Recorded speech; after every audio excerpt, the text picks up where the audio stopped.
ngosan, ngopi nih santai bareng Mbak Yus. Nih para ngoser nih, tiba-tiba minggu lalu Mas AHY putra Pak BY bicara tentang perubahan dan perbaikan. Loh, sik to iki kan Mas AHY ada di koalisinya Indonesia Maju. Kok ngungkit-ngungkit perubahan dan perbaikan? Ada apa ini? Ada apa Mas AHY? Kenapa nggak ngikut arus utama di koalisi pengusung Prabowo Gibran? Tuh. Sementara tagline perubahan kan hanya dibawakan pasangan Anies dan Caimin. Ini posisi Demokrat malah ambigu. Malah bisa merugikan mereka sendiri. Malah kesannya itu kayak nantangin gitu ya. Pengen Prabowo Gibran neruskan program Jokowi dengan semangat perubahan dan perbaikan. Lah, nggak bahaya ta? Nih, dengan mengangkat kembali perubahan dan perbaikan, ini akan dianggap kontradiksi. Bisa ditafsir mbalelo. Gitu loh. Ini juga mengancam posisi Demokrat di koalisi. Bisa makin disingkirkan nek carane ngono. Ya cara ngelawannya mestinya nggak gitu. Kurang keras. Apa malah tidak menguntungkan Demokrat? Ingat Mas AHY, kalian itu butuh suara besar supaya bisa bertahan di Senayan. Nih, dalam 2 kali pemilu terakhir, Demokrat sudah tidak banyak dilirik pemilih. Lah, nggak jelas mau perjuangin apa ini Demokrat ini yuk. Tuh loh adiknya Mas AHY yang di Senayan, juga banyak diem doang. Boya disuruh, gerak sana sini, sering muncul di publik. Lah, tahu kakaknya jadi ketua umum partai, bukannya dibantu malah diem-diem baik lah ya. Tipe niku. Nah, Mas Ibas itulah jabatannya ketua fraksi toh. Dan musim pemilu kayak gini harusnya kan rajin nongol di TV supaya orang ingat dengan Demokrat gitu loh.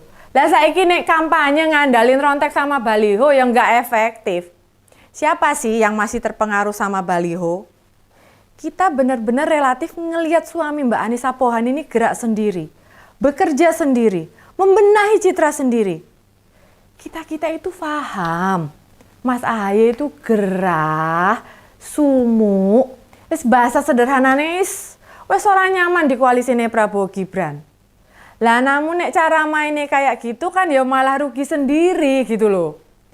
Memang ketua umum Demokrat mesti bekerja mati-matian agar karir politiknya enggak macet gitu loh. Lah usia baru 45 tahun. Masa bakal terhenti hanya karena suara Demokrat makin amblek, anjlok, amblas? Tapi gini loh Kak AHY, jangan putus asa. Wong terjun di gelanggang politik baru 5 tahun. Gagal menang di pilkada juga baru sekali. Tuh loh, Mbak Yus kasih tahu belajar sama Opa Wowo. Sekali kalah cawapres. 2 kali kalah pilpres belum nyerah-nyerah juga. Mbok usia sudah manulais, pokoknya syahwat maju jadi pengusaha terus digelorakan gitu loh. Tidak ada tokoh politik sendablek ketua umum Gerindra itu. Ya saran Mbak Yus ya patut ditiru ya, itu semangat pantang menyerahnya ya, semangatnya aja. Dan Mbak Yus tuh berpikir itu bermain politik itu kayak main bola. Kadang menerapkan strategi menyerang, kadang bertahan, kadang memancing lawan gitu loh. Pernyataan ketua umum Demokrat bisa dianggap blunder gitu loh. Dalam bola malah kayak nendang bola ke kiper. Nek penjaga gawang nggak siap lah malah jadi gol bunuh diri. Riwe gitu loh. Ya meski kita tahu, sikap itu keluar soalnya Demokrat merasa nggak pernah dapet bola. Nggak diumpanin, jadinya hanya berlari sana sini tanpa tujuan yang jelas loh. Ini yang membuat mereka pengen menaikkan posisi tawar. Walaupun berada di koalisi Indonesia Maju, terlihat partainya Pak BY itu kayak nggak dilibatkan ya. Kelihatan banget gitu loh. Terus kayak dianak tirikan gitu ya. Wong pas mau debat capres yang ketiga, Ketua Umum Golkar, PAN, dan Gerindra itu ditemuin sama Presiden. Ada yang diajak olahraga, ada yang diajak sarapan, ada yang diajak maksiat. Ngerti lah maksiat kuwi apa? Makan siang sehat. Aja mikir aneh-aneh sih ya. Dan ada yang ketemu buat makan malam, boso Jawa ini dinner. Sementara Demokrat tidak bertemu sendiri empat mata sama presiden gitu loh. Yo memang sih partai lain kayak Gelora, PSI, Prima, yang lainnya ya juga nggak ada yang ketemu empat mata sama presiden gitu loh. Tapi kan Demokrat punya kursi di Senayan. Ya posisinya jangan disamakan dengan partai tanpa kursi dong. Jadi kesannya itu Demokrat itu kayak diremehke. Memang sih protes itu wajar disuarakan sama Mas AHY gitu loh. Hanya saja caranya memang malah merugikan diri sendiri gitu loh Mas AHY. Ditambah Pak SBY kan pernah bilang, Pak Prabowo, for you saya akan turun gunung. Begitu waktu ketemu ngomongnya sih gitu ya. Nah sekarang apakah Pak BY turun gunung? Ya nggak tahu. Apakah kampanye-kampanye Prabowo Gibran menguntungkan Demokrat? Juga tagline-tagline perubahan dan perbaikan disuarakan Prabowo Gibran? Enggak, Pak Jokowi enggak ngajak makan Mas AHY bisa jadi. Itu bentuk protesnya bentuk protesnya Pak Jokowi soalnya iklan-iklan Demokrat belum muncul di TV. Ya mungkin paling tidak Mbak Yus belum pernah ngelihat ya gitu ya. Jadi kalau Golkar, PAN, sama PSI kan bawa-bawa Pak Jokowi. Soalnya tanpa bawa nama presiden itu mereka nggak pede. Ya mungkin sadar diri gitu loh. Ketua umum atau program mereka itu tidak menarik. Atau malah mereka tidak punya program. Jadinya ngikut Pak Jokowi sama capres-cawapres.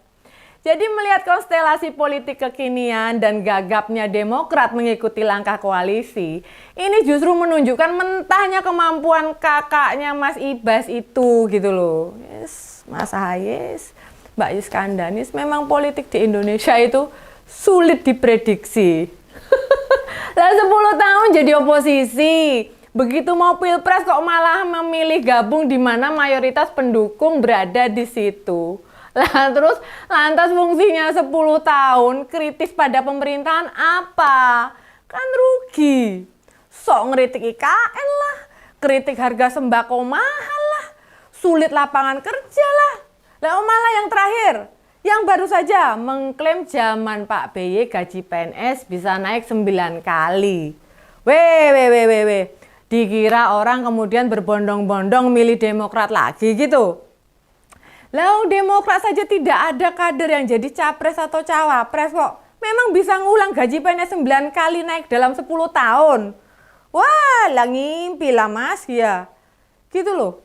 Kita tahu Demokrat itu pergi dari koalisi perubahan kan gegara Bang Agus batal jadi cawapresnya Pak Anies. Merasa dikhianati atau ditelikung. Ya, ditikung apa ditelikung? Ya, situ biasalah dalam politik. Lah, malah merapatnya ke Prabowo Gibran Mas AHY ini. Ya tiada guna posisi oposisi 10 tahun. Mbok ya milih dukung Pak Ganjar sama Profesor Mahfud gitu loh. Lah yo biarpun Pak BY itu nggak cocok sama Bu Mega.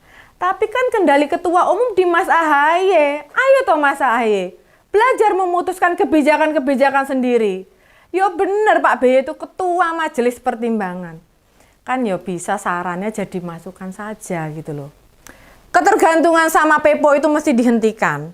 Pengalaman beliau jadi presiden 2 kali itu memang berharga. Namun situasi politik itu kan berkembang. Makanya nasihatnya itu hanya jadikan masukan saja, bukan penentu keputusan. Begitu loh Mas AHY, Bang AHY. Itu aja sih saran dari Mbak Yus. Gitu ya, ngos-ngosan ngopini santai sama Mbak Yus hari ini. Ketemu lagi ngos-ngosan di berikutnya. Bye!